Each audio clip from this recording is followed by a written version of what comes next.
Good morning. The important news articles of The Hindu for 31st of March 2025 are as follows. The first news that we have is 1 dead, 3 injured as train derails in Odisha. 11 coaches of Bangalore Kamakhya Express go off track when women passengers seriously injured. Impact was minimal as train slowed down after crossing a bridge. The Bangalore Kamakhya AC Superfast Express train number 12551 derailed near the Nargundi railway station 10 km from Cuttack in Odisha on Sunday. 11 coaches of the train bound for Kamakhya and Guwahati went off the track. To manage the crisis, personnel from the Odisha Disaster Rapid Action Force and the National Disaster Response Force were swiftly deployed. A special train, identical in composition to the derailed train, was arranged to ensure the safe journey of the affected passengers. In the wake of accident, more than 20 trains were diverted from their normal routes. 50 Maoists surrendered in Bijapur, CM praises Chhattisgarh policy. 50 alleged Maoists, 14 of whom carried a cumulative bounty of 68 lakh on their heads, surrendered before the security forces in Bijapur district of Chhattisgarh on Sunday. 26th Maoists surrendered on the occasion last month, also in Bijapur. The positive result of the new surrender and rehabilitation policy 2025 of the Chhattisgarh government are now clearly visible on the grounds. The policy includes financial incentives in the addition to provision for housing and health care for surrendering Maoists. Among the 50 who surrendered in the last instance, a majority are not armed cadres. They include those living in the interior villages providing support to the underground Maoists. Non-vegetarian food banned in MP town. Authorities have banned all non-vegetarian foods in BJP-ruled Madhya Pradesh Maihar town during the 9-day Navratri festival beginning Sunday. Besides, the meat shop in Bhopal and Indore will remain closed on the festivals of Chhat Chand, March 30, Ram Navami, April 6, Mahavir Jayanti, April 10, and Buddha Purnima, May 12, said the civic officials. To enforce the ban in 2 cities, municipal authorities have warned that shops will even face cancellation of their license if they flout the orders. Shiv Sena forces illegal meat shops to down shutters in Haryana, Sonipat for Navratri. The Haryana unit of Shiv Sena on Sunday forced illegal meat shop owners in Sonipat to down their shutters and threatened them to remain shut during the Navratri festival. Haryana Vice President Pawan Khatri and Sonipat District President Manoj Gurjar, the Shiv Sainiks, went around the markets in the Kundli area, asking around half a dozen meat shop owners to down their shutters. We will always work actively for Hindutva and not allow any meat shops to operate during the Navratris.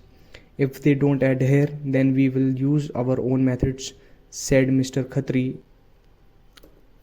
Revant launches a scheme to distribute fine rice free of cost. This is a tribute to farmers. Telangana Chief Minister A. Revant Reddy on Sunday said that farmers in the state had raised the highest ever yield of paddy crop, overcoming the threats of previous Bharat Rashtriya Samiti BRS government. Mr. Reddy said that they were part of a historic occasion of feeding free fine rice to the over 3 crore population. What is the status of SpaceX Mars mission? On March 15, Elon Musk, the CEO of SpaceX, announced on X that an uncrewed Mars landing mission will take place by the end of the next year. The operation is expected to feature Optimus, a robot developed by Tesla, another company owned by Mr. Musk, as its passengers. If those landings goes well, then human landing may start as soon as 2029, although 2031 is more likely, Mr. Musk stated on X. Is it possible the project has faced multiple setbacks in the recent months, including 2 critical Starship test right failures, or as Mr. Musk refers to them, rapid and scheduled disassembles? Timing is crucial as every 26 months Earth and Mars reach a launch window, a period when the 2 planets are closest, allowing for the most efficient space travel. If SpaceX fails to launch within this window, the mission could be delayed by more than 2 years. It would use LEO tanker spacecraft to refuel starships. SpaceX has rapidly demonstrated its ability to accomplish seemingly impossible feats. The successful deployment of reusable Falcon 9 rocket boosters and the development of Dragon capsules have proved its capacity to design spacecraft that can withstand the harsh conditions of space. How will SpaceX land on Mars? Given that Mr. Musk envisions Starship as a vessel for women human settlement, and that 2026 mission will carry Tesla's Optimus robot. It appears likely that the spacecraft will attempt a surface landing. However, the current versions of this Starship lacks features necessary for landing, such as retractable landing gears similar to Falcon 9. What is the controversy over the Bodh Gaya temple? Beginning the February, nearly 100 Buddhist monks under All India Buddhist Forum have been protesting, first at Bodh Gaya's Mahabodhi temple or Mahavihara, and later a little down the roads, demanding a repeal of Bodh Gaya Temple Act BTA 1949.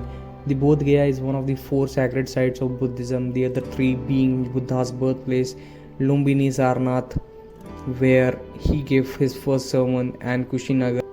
The BTA established an 8-member management committees having equal number of Buddhists and Hindus. The act made the local district magistrate an ex officio chairperson of the committee. Ever since then, various Buddhist bodies have been raising their voice intermittently for gaining autonomy over the Bodh Gaya temple, which they call the Bodh Gaya Mahavihara. Bodh Gaya was then described as Mecca of Buddhism and in many ways popularized Buddhism in the West. However, Bodh Gaya's claim to fame goes much further back in time. In the 3rd century, Mauryan Emperor Ashok worshipped the Bodhi tree, built the temple there. From the time of Ashoka to Palas, the Bodh temple continued to be a Buddhist place of worship and site of pilgrimage. Make a nuclear deal or there will be bombing, Trump threatens Iran. Iran rejected direct talks with US but left room for indirect negotiations. Trump also said he was not joking about seeking a 3rd presidential term despite constitutional limitations, though he mentioned it was too early to consider this possibility. US President Donald Trump on Sunday threatened Iran with bombing and secondary tariffs if Tehran did not come to an agreement with Washington over its nuclear program. If they don't make a deal, there will be bombing, Mr. Trump said, but there's a chance that if they don't make a deal, then that I will do secondary tariffs on them like I did 4 years. Mr. Trump withdrew the US from a 2015 deal between Iran and world powers that placed strict limits on Tehran's dispute new for sanctions reliefs. Western powers accused Iran of having an clandestine agenda to develop nuclear weapons capability to enriching uranium to a high level of fissile purity, above what they say is justifiable for a civilian atomic energy program. Tehran says its nuclear program is wholly for civilian energy purposes. Hamas leaders can leave it if disarmed, says Netanyahu. Israel Prime Minister Benjamin Netanyahu on Sunday ordered to let the leaders of Hamas leave the Gaza Strip but demanded the group abandon its arms as his country kept up its bombardment of the Palestinian territory. On Sunday morning, an Israeli airstrike that hits a house and 10 sheltering displaced Palestinians killed at least 8 people, including children. The Gaza Civil Defense Agency said, "We are negotiating we can see cracks beginning to appear." Mr. Netanyahu said that Hamas will lay down its weapon, its leader will be allowed to leave. Hamas has expressed a willingness to relinquish Gaza's administration but has warned its weapons are a red line. The group had approved a new ceasefire proposal put forward by mediators and urged Israel to support it. US carried out strike against IS in Somalia. The US military carried out a strike on Saturday against the Islamic State group in Puntland region of Somalia, killing several IS operatives. Africa Command said European-based command said the latest raid was conducted in coordination with Somalia government and hit multiple ISIS Somalia targets. The IS group's Somalia operations is relatively small compared to the Al-Qaeda-linked jihadist Al-Shabaab, but it has been gaining strength in semi-autonomous Puntland. The airstrike occurred southeast of Bosaso, Puntland in northeastern Somalia. That was all for the today's important news articles of The Hindu. Thank you.